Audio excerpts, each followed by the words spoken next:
This would probably make a really good movie scene. Oh, that's a crap roll. 3s, that's actually pretty average, to be honest. Below average, because 4 to 6 and 1 to 3. Okay. We should make some okay money from this, though. So let's go ahead and eat up first.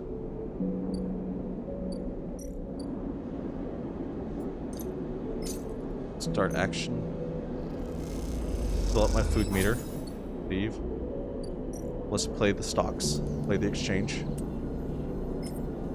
This is gonna get us 12 cryo each. 19 cryo, not bad. So I wonder if it's completely random. Oh, I think I got my bonus from that. My bonus cryo from that. Because chance to gain cryo on interface actions. Let's go ahead to Sabine's surgery and let's get that stabilizer. Start action. Okay. And I got a stabilizer. Unit 207F passkey. So we get an apartment, I guess. Toshiro takes the shits and hands you a vial. When you ask about Sabine, he doesn't respond. Okay, so let's continue. As you quickly leave the surgery, eager to be away from Toshiro's glare, you notice something wrapped around the stabilizer vial, clutched tightly in your hand. You open your hand and a thin film marked with holes and signals unrolls from around the vial. At one end is a hard metal strip and a handle. Inspect the film, expect the handle. Let's inspect the film. Or, sorry, the handle. The metal handle is worn and pitched, but you can see a set of numbers printed onto it. 207F, and then quickly scratched into the handle at some later date, low end. Suspect the film. You hold the cloudy film up to the light. It is perforated with an ornate patterns of holes. You can make out the words among the markings. Passkey. Is this an entry key for somewhere? For a moment, you consider going back to the surgery to return the key, and then quickly think better of it. Does Sabine want you to have this, or is Toshiro passing on a message? Time to head to low end and find out. Okay. Oh, we finally got an upgrade point now. Sweet. So I guess you need to unlock a certain amount of drives to get an upgrade point. Like I said, I won the discount. So, and energy after any engage action sounds pretty good by itself too. So, I don't think there's really a best path to get these upgrade points. I think it's just purely on preference at this point. Let's go ahead and go to low end. Where is low end? Not here. That's Rotunda. Like I was saying earlier, I think this would make a great setting for a movie. Cyberpunk future. This is kind of a small colony, but a lot can happen. Unit 207F, low-end apartments. Let's go ahead and head there. You find the entrance to the apartment. It's a passkey symbol obscured beneath layers of graffiti. Who lives here? No clue. Maybe me now. Start action. The lock clunks open and the metal door swinging inward into the dark. Let's go ahead and continue. As you push the door open, the automatic lights flicker on inside the apartment. They reveal yellowish plastic panels, the curved-shaped wall-mounted utility units, the detritus of a routine life arranged on every surface. You step inside, clicking the door shut behind you, or behind. The amber light of the aging fixtures glaze everything with its pale orange. The work surfaces hold a variety of objects. Indistinct in the dull lighting, a pale blue light drifts from a doorway at the end of the room. Inspect the surfaces, go to the doorway. Let's go to the doorway. You cross the cramped utility room with its auto wash dispensers, water closet towards the doorway. Through the doorway is a dark, warm room, lit only by the faint glow of a terminal screen. Let's approach the terminal. As you approach, there is a crackle somewhere in the dark. Sleeper, Sabine's voice shakenly echoes through the apartment. Welcome to my home. I'm sorry I can't be there. I have had to make alternate arrangements. You hear rattling noises, static. I was able to record this message, but I don't dare show my face. Something is happening within Yatagan. I no longer trust them. Their voice becomes distant, slipping behind the background noise. I have something to ask of you. I want you to get me out. Yatagan were supposed to hide me, to protect me. After everything happened, I was desperate. And then after that, I was too tired to care. A noise like waves over the recording, but I'm done with them now. I want out. Screw the debt. But I need insurance, something I can hold against them. I have my suspicions, but I can't be sure. I need information. And as you know, you need me. A pause, something clicking in the dark. This isn't a threat. You have to understand my position here. Another pause. I know sleepers. I have been here before. I can help you, but not with my Yatagan's noose around my neck. Get me data. Get me information. Get me something that I can use against Yatagan. Then I can get out, and you can get what you need. Please, waves of static cut into Sabine's voice. Bring it here to my terminal. I'll get it to you. I'll get it when I can. You look around the tiny room and try to imagine Sabine living here, working at the desk, sleeping in a bunk, blinking into the terminal in the dark. The recording cuts to static, filling the room with its white hiss, then silence. Access terminal. Sit in front of the humming terminal and hit a few keys. Sabine has left an access port open, but the rest is encrypted, locked away behind passcodes. It seems Sabine might not trust you as much as they want you to think. Who does Sabine need to hide from? And what debt do they owe Yatagan? You try to assemble the pieces, but too many are missing. The only thing you know is that without stabilizer, your body will die. You glance at the briefcase lab on the desk. Its glassware glinting in the dark. You turn away, leave, the door clunking shut behind you. Back in the corridor, you notice the scrawled graffiti of the blade on the opposite wall, Yatagan. You feel yourself being drawn into something you don't quite understand. Okay, so we got another drive from that. And let's go back to the apartment. And can I drop off data? Yes. I got just enough data. Yatagan data. So let's go ahead and drop it all off. Start action. And continue this quest.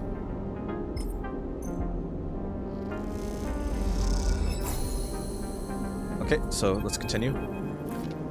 As you turn away from the terminal, the final cache of Yatagan data uploaded, the air crackles with white noise. Sleeper, Sabine's voice weaker than before it comes through the haze. Sabine?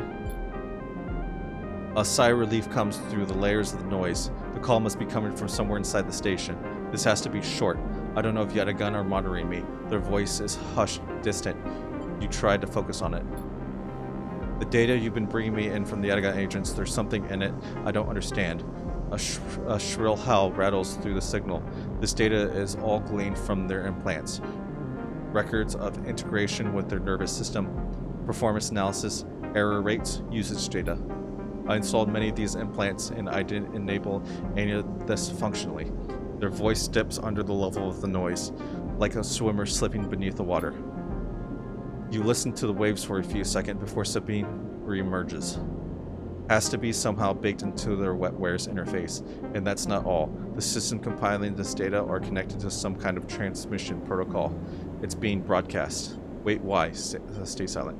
Wait, why? Every Yatagan enforcer is equipped with black market implants, retinal enhancements, adrenaline boosters, pain suppressors. These implants are gathering data on themselves, on the enforcer's body, and on their performance. Why? I can't tell. But I can promise you these foot soldiers have no idea this is going on. The background tone switches, dropping to a grainy rumble. If they knew, I don't imagine they'd be happy with the situation. Yatagan could have a mutiny on their hands. You lean towards the terminal, straining to listen to Sabine's faint voice. I need a few cycles to put this all together, but this might be the information I need to pressure Yannick into releasing my debt. Yannick? He is one of the heads of Yatagan. They pause. It is better if you didn't know him. Keep it that way. Suddenly, banging echoes through the call. Sabine's voice is suddenly whispered. Panicked. I have to go. Come back in 4 cycles.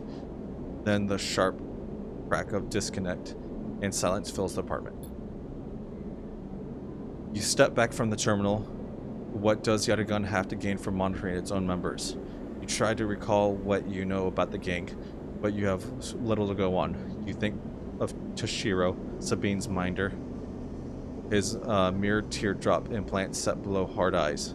What data could they be gathering, and more importantly, where are they sending it? You reflexively rub your forehead, trying to think, can you really trust Sabine? How did they come to be Yatagan's doctor in the first place? You think of their kindness, their care, but also glazed look of recognition that they gave you when they first met you. That look stays in your mind as you slip back out of the apartment, glancing around you as you close it up and drift into corridors of the station, unable to shake the unpleasant sensation of being observed. Ooh, okay. So we got 4 cycles to wait for Sabine. Let's go ahead and continue looking around. Low end. Nothing here. How do I take the stabilizer?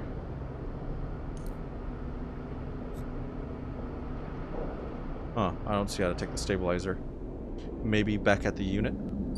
Let's check the doctor's office. The surgery center. No, you can only pay here.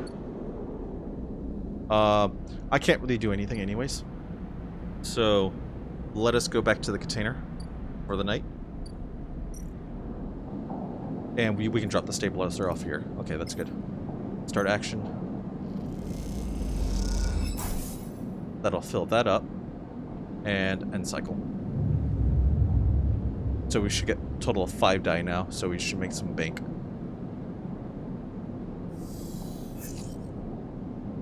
We got some pretty crappy rolls, but some really decent ones too. Good ones. So let's go ahead and get some food.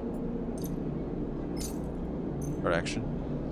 And start getting some money because... What's his face? Well, when his tab paid. Ethan will want his tab paid. So let's go ahead into order exchange and dump all our die into this. So 19 cryo. Because I don't know how much I'm going to have to... How big his tab is going to be. -1 cryo. Ooh. So... There's a chance... Okay, I see how this works. So your die gives you a higher chance to... Okay, how do I word this? So your die is random, but the higher die you have, the higher chance you have of positive outcomes. I see. So your die have a percentage chance depending on what you're doing anyways too. So this will give us 19 cryo. And so we have a 50% chance of neutral or a 50% chance of negative outcome. And we got the positive outcome on that. Okay, so I can't really do anything right now. Let us head back to the container and end the cycle for now.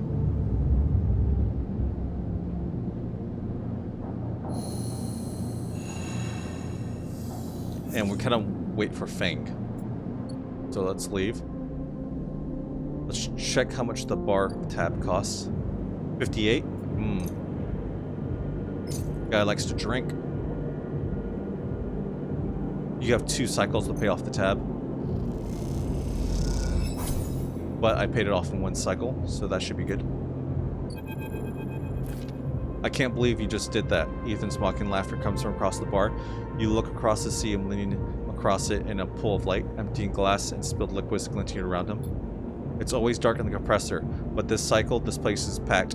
A load of spacers mixing with locals. Usually they run. Ethan spins the glass in the bar, or they go spend their savings on some local heavy I have to put down. They don't pay. Walk away. Ethan gets to his feet. The glass falls and smashes, but he doesn't seem to notice. You think that's it? One round drinks and here we are even? Sleeper, come on. His hand comes to rest on the butt of his handgun, dangling from his chest holder. What's wrong with you? Ethan laughs hard, and the people around him turn to see what's happening. Do you think this is on me? I think someone in your position might have a better idea of how this works. I'm a freelancer, Sleeper, just like you. We both signed a contract with S&ARP, didn't we? The difference is my word means something. He closes the gap, stumbling a little. What did you think? You could just run away from your contract, your debt? You could just steal that natty little body of yours and take it for a joyride? Playing human for a cycle or two? It's nothing like you. You don't understand. I'm nothing like you. That's what I'm saying. Ethan is addressing the bar now, having noticed the attention from the other patrons. You are a coward. I am a professional. Though I should thank you. Ethan nods, his head heavy, for giving me such an easy job. I'm used to outlaws, you know, real bounties. If I knew catching sad little escapees like you was so easy, I would have changed clients ages ago. Someone shouts from the back of the bar for Ethan to shut up. He holds his finger in the general direction without turning around. Shoot me or let me leave. Oh, I see. Toughen up here. He gestures widely at the crowd. Thumbs up or thumbs down, folks. Most turn back to their drinks, no longer interested in this tired show. Ethan mutters insults as he walks back towards the bar. Ethan sits heavily back down on a stool and searches through his glass for one with something left in it. The thing is, Sleeper, I can find you anywhere. It's actually wild that you haven't figured out yet. That body of yours, and it will always betray you no matter what. He finds a glass and downs the contents. So please go. I'll catch up with you whenever I need another. He laughs and taps the bar for a fresh drink. Leave. You turn on your heel and are out of the cloy dark and the sweat stench of the compressor. You walk hard and fast down the walkway, anger driving your footfalls into the metal of the rim like hammers. Okay, so we got another upgrade point for that. Let's go ahead and put into... Did I get an upgrade point for that? Upgrade skill, yes. So these require, so to get the 2 upgrade points, so it costs 2 upgrade points to get these skills over here, the extended skills. So I'm going to have to save up.